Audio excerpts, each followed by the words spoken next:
നമസ്കാരം. മലയാളി വാർത്ത ലൈഫിലേക്ക് സ്വാഗതം. 2026 മെയ് 4 തിങ്കളാഴ്ച. ഇന്നത്തെ നിങ്ങളുടെ രാശിഫലം അറിയാം. തയ്യാറാക്കിയത് ജയറാണി EV. മേടം രാശി അശ്വതി ഭരണി കാർത്തിക ആദ്യ കാൽഭാഗം. യാത്രകൾ ചെയ്യുമ്പോൾ അമിതമായ ജാഗ്രത പാലിക്കേണ്ട ദിവസമാണിത്. അല്ലാത്ത പക്ഷം കഷ്ടനഷ്ടങ്ങൾക്ക് സാധ്യതയുണ്ട്. ഹൃദയ സംബന്ധമായോ ശ്വാസകോശ സംബന്ധമായോ ഉള്ള അസ്വസ്ഥതകൾ അവഗണിക്കരുത്. കുടുംബങ്ങളിൽ ദാമ്പത്യ ഐക്യം നിലനിർത്താൻ വിട്ടുവീഴ്ച മനോഭാവവും ആത്മനിയന്ത്രണവും അത്യാവശ്യമാണ്.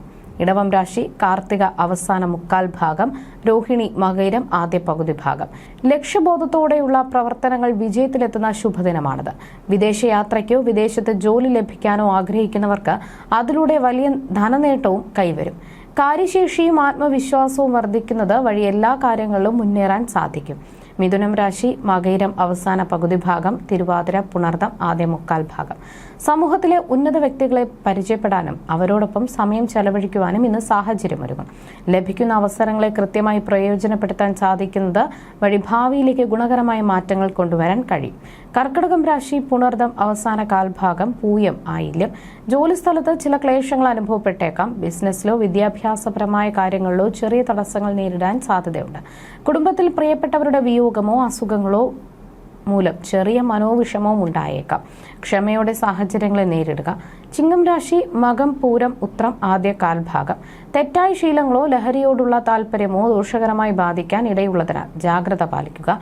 പ്രണയകാര്യങ്ങളിൽ തിരിച്ചടികൾ നേരിടാൻ സാധ്യതയുണ്ട്. അനാവശ്യ ബന്ധങ്ങൾ വഴി മാനഹാനിയോ ധനനഷ്ടമോ ഉണ്ടാകാതെ പ്രത്യേകം ശ്രദ്ധിക്കുക. കന്നിരാശി ഉത്രം അവസാന മുക്കാൽ ഭാഗം, അത്തം ചിത്തിര ആദ്യ പകുതി ഭാഗം. മാന്ത്രിക വിദ്യകളിലോ നിഗൂഢ ശാസ്ത്രങ്ങളിലോ താല്പര്യമുള്ളവർക്ക് വലിയ നേട്ടങ്ങൾ ഉണ്ടാകാൻ സാധിക്കുന്ന ദിവസമാണിത്. പൂർവിക സ്വത്ത് അനുഭവത്തിൽ വരാൻ യോഗമുണ്ട്. ശത്രുദോഷങ്ങൾ മാറുകയും പ്രസിദ്ധീകരണ രംഗത്ത് പ്രവർത്തിക്കുന്നവർക്ക് മികച്ച നേട്ടങ്ങൾ കൈവരുകയും ചെയ്യും. തുലാം രാശി ചിത്തിര അവസാന പകുതി ഭാഗം, ചോതി വിശാഖം ആദ്യ മുക്കാൽ ഭാഗം. എല്ലാ കാര്യങ്ങളിലും ചെറിയ തോതിൽ അലസതയോ മടിയോ അനുഭവപ്പെട്ടേക്കാം.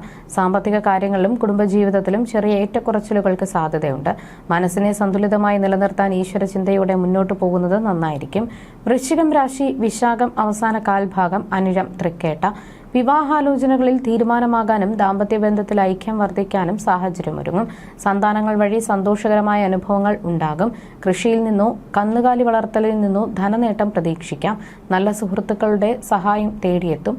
ധനുരാശി മൂലം പൂരാടം ഉത്രാടം ആദ്യ കാൽഭാഗം. ബന്ധുക്കളിൽ ചിലർ അനിഷ്ടം പ്രകടിപ്പിക്കാൻ സാധ്യതയുള്ളതിനാൽ സംസാരത്തിൽ നിയന്ത്രണം പാലിക്കുക. അപ്രതീക്ഷിതമായ അപകടങ്ങളോ ആരോഗ്യ പ്രശ്നങ്ങളോ ഉണ്ടാകാതെ ജാഗ്രത വേണം. വാഹനങ്ങൾ ഉപയോഗിക്കുമ്പോൾ അതീവ ശ്രദ്ധ പുലർത്തുക. ബന്ധുക്കളുടെ ആവശ്യങ്ങൾക്കായി സമയം മാറ്റിവെക്കേണ്ടി വരും. മകരം രാശി ഉത്രാടം അവസാന മുക്കാൽ ഭാഗം, തിരുവോണം അവിട്ടം ആദ്യ പകുതി ഭാഗം. എല്ലായിടത്തും അംഗീകാരവും മാന്യതയും ലഭിക്കുന്ന ദിവസമാണിത്. ഹോട്ടൽ വ്യവസായം, പൂക്കച്ചവടം, അലങ്കാര വസ്തുക്കളുടെ വ്യാപാരം എന്നിവയിൽ ഏർപ്പെട്ടിരിക്കുന്നവർക്ക് വലിയ പുരോഗതി ഉണ്ടാകും. ജോലിയിൽ സ്ഥാനക്കയറ്റത്തിനോ പുതിയ നല്ല അവസരങ്ങൾക്കോ സാധ്യത കാണുന്നു. കുംഭം രാശി അവിട്ടം അവസാന പകുതി ഭാഗം, ചതയം പൂരുരുട്ടാതി ആദ്യ മുക്കാൽ ഭാഗം. വ്യാപാര വ്യവസായ മേഖലകളിൽ പ്രതീക്ഷിച്ചതിനേക്കാൾ വലിയ പുരോഗതി കൈവരിക്കാൻ സാധിക്കും. വിദേശവാസത്തിനും അവിടെ ജോലി ലഭിക്കാനും അനുകൂലമായ സമയമാണിത്.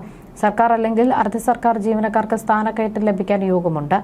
മീനം രാശി പൂരുരുട്ടാതി അവസാന കാൽഭാഗം, ഉത്രട്ടാതി രേവതി. ഉഷ്ണസംബന്ധമായ അസുഖങ്ങളോ ശാരീരിക ക്ഷീണമോ അലട്ടിയേക്കാം. യാത്രകൾ കൊണ്ട് പ്രതീക്ഷിച്ച ഗുണം ലഭിക്കാതെ വരുന്നത് മടുപ്പുണ്ടാക്കിയേക്കാം. വാഹനങ്ങൾ ഉപയോഗിക്കുമ്പോൾ ദുരിതങ്ങൾ ഉണ്ടാകാതെ നോക്കണം. ആരോഗ്യകാര്യങ്ങളിൽ അതീവ ശ്രദ്ധ പുലർത്തുക.